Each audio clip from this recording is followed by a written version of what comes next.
temperatura óptima de crecimiento de Escherichia coli.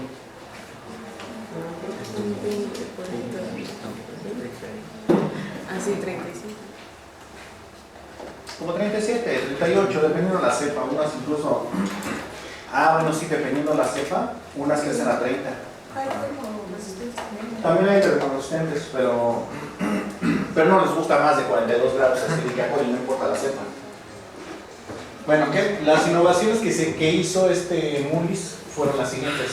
Pasar de un ciclo a los que quieras. Esto con grandes cantidades con gradientes de temperatura. Para ello necesitabas DNA polimerasa que soportaran las altas temperaturas, las cuales se encontraron en un microorganismo llamado Pirococcus furiosus, cuya temperatura óptima de crecimiento es de 100 grados centígrados. Entonces, si el bicho crece a 100 grados centígrados, es obvio que su enzima, la DNA polimerasa 1, entonces sin problemas aguanta 70-80 grados. Se puso los reactivos ya más puros y esto permitió que se pudiera escalar mucho más fácilmente sin necesidad, entonces ya puedes tener la enzima más concentrada sin tanta glicerina. Minimizó la cantidad de molde que se requería utilizar y entonces esto impedía que hubiera inhibición enzimática por sustrato.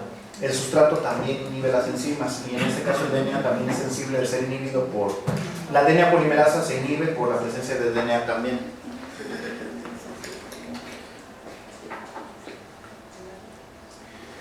Aún la enzima nativa de Pirococcus furiosus no soporta choques térmicos, por ello, aún en los 90s, tras unos 5 ciclos de amplificación que fue la PCR, se tenía que agregar más enzima. Y bueno, ese es el Pirococcus furiosus. Y entonces, ya la técnica consiste en lo siguiente: tienes una cadena de DNA, de doble cadena. Lo que vas a hacer es que vas a agregar primero los primers, luego la DNA polimerasa y los oligonucleótidos. Entonces, desnaturalizas por alta temperatura. Esa desnaturalización la puedes hacer de 90 a 95 grados, de 2 a 10 minutos, dependiendo qué tan desnaturalizado lo quieras. Eso depende de qué tan desnaturalizado lo quieras. Normalmente se utilizan 95 grados centígrados, 10 minutos cuando estás hablando de DNA genómico. ¿Por qué el DNA genómico requiere tanto? Pues porque el DNA genómico es gigantesco. O sea, estamos hablando de millones de pares de bases, en algunos casos billones. Entonces por eso se utiliza, ese es así como que el máximo. Ya cuando estás hablando de, bueno, entonces cuando estás hablando de mega pares de bases, o sea, por 10 a la 6. Si estás hablando de, por ejemplo, 2 o 3 kilopares de bases, o sea, de 10 a la 3 nada más, entonces basta ponerlo, por ejemplo, a 93 grados centígrados, nada más un minuto, y con eso se desnaturaliza sin problemas. La mayoría de los genes nada más pesan 1000 pares de bases. Entonces no hay problema en eso. Y bueno, entonces lo que sigue es poner tus primers. ¿Qué son los primers? Son pequeñas secuencias de DNA que se van a unir a tu DNA molde. Son bastante específicas. Tú las diseñas de acuerdo a la secuencia que vas a amplificar. En la otra clase, sí tengo internet, lo vemos. Es que luego no llega bien en internet ni aquí ni en el 12. Donde llega bien es como en el 4 o 5. Bueno, entonces ya finalmente bajas la temperatura. Primero desnaturalizas a alta temperatura, bajas la temperatura para que se peguen los primers o oligonucleótidos, y más o menos a esa temperatura también trabaja la enzima, y entonces ahora sí la enzima se agarra amplificando ese segmento. Lleva a cabo la amplificación, pegando los nucleótidos, los va seleccionando, entonces va amplificando y entonces ya vas obteniendo un segmento de DNA de doble cadena. Luego vuelves a aplicar calor para desnaturalizar. Se vuelven a separar las cadenas al aplicar calor. Ahí están ya separadas. Luego vuelves a bajar la temperatura. Se van a pegar los primers y empieza a actuar la enzima. Y entonces empiezan a duplicar tu DNA. Entonces vean que Mis cadenas originales nada más son esta y esta. Y entonces ya después del segundo ciclo obtuve esta y esta otra. Y ya en la segunda amplificación es esta. Son mucho más cortitas. Nada más están acotadas a los primers. Entonces es a partir del tercer ciclo que ya obtengo el DNA del tamaño que me interesa. No lo obtengo tan grande. Pero también no se hace gigantesco el DNA porque tú acortas el tiempo de amplificación. Una enzima puede amplificar aproximadamente 1000 pares de bases por minuto. Entonces, si voy a amplificar 500 pares de bases, lo voy a tener que hacer en 30 segundos. Si voy a amplificar 250 pares de bases, normalmente lo hago en 15 segundos. Y normalmente no se manejan tiempos menores a 15 segundos. Aunque sean solamente 50 pares de bases lo que vas a amplificar, sigues manejando 15 segundos. Es que la enzima tampoco es mágica ni instantánea, o sea, sí tarda en pegarse a su sustrato.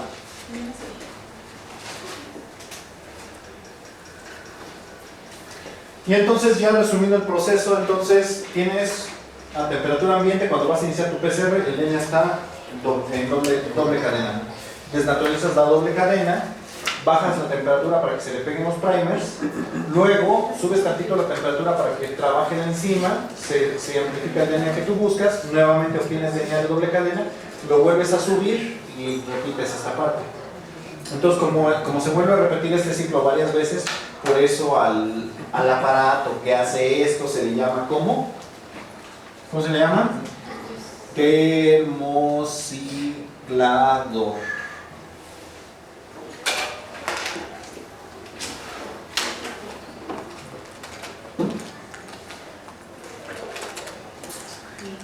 ¿Vieron la película de Terminator alguna vez? De hecho, la mayoría de los termocicladores tienen nombres así como T1000 o T100 o T800, precisamente inspirados en el Terminator. Y sí, alguna vez hablé con alguno de los proveedores. Le digo, oye, ¿por qué le pusieron T1000? O sea, sí es referido a Terminator 2, la hace sí. Una vez hablé con el creador y se hace así porque le gustó el mercurio. Bueno, está bien. Bueno, si le pusieron un planeta a China y a su luna Gabriel por la serie de China, la princesa guerrera, yo creo que se vale ponerle también T1000 por el Terminator.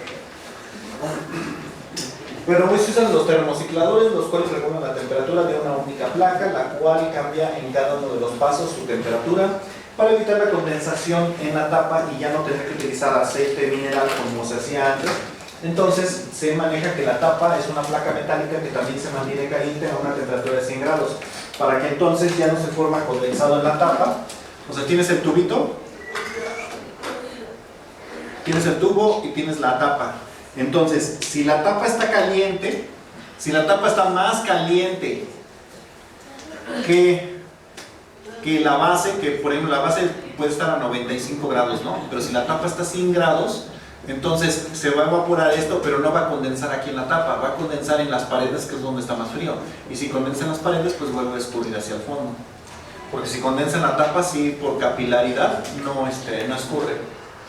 Cualquiera que haya hecho un guisado y lo tapa con una tapa de vidrio, va a ver que no gotea tan fácilmente. Tienes que sacudir la tapa para que se quite el agua. Ok, ¿qué más? Y bueno, entonces lo que hacen los termocicladores es esto. Esos son los pasos del ciclado. Empiezas con alta temperatura, bajas para que se alineen los oligonucleótidos, subes para que trabaje la enzima, luego vuelves a desnaturalizar, vuelves a bajar para que se alineen los oligonucleótidos, subes para que trabaje la enzima y así vas repitiendo. Y la amplificación, como es exponencial, el número de copias que vas a tener es del orden de 2 elevado a la n. O sea, n es el número de ciclos que hayas hecho. Tampoco es infinito. Viene limitado por tus oligonucleótidos. Si nada más pusiste 50,000 copias de los nucleótidos, pues no vas a tener más de 50,000 copias, así de simple. Pero ojalá todo fuera tan matemático y tan bello. Hay muchos problemas en el PCR. Algunos detalles que tienen que averiguar. La elongación final Resulta que hay veces que cuando se está haciendo la PCR, entonces tienes tu DNA molde, se pegó el primer y entonces empezó a elongar, pero después, antes de que llegara la enzima al final, subiste la temperatura y entonces quedó este pedazo sin ¿qué?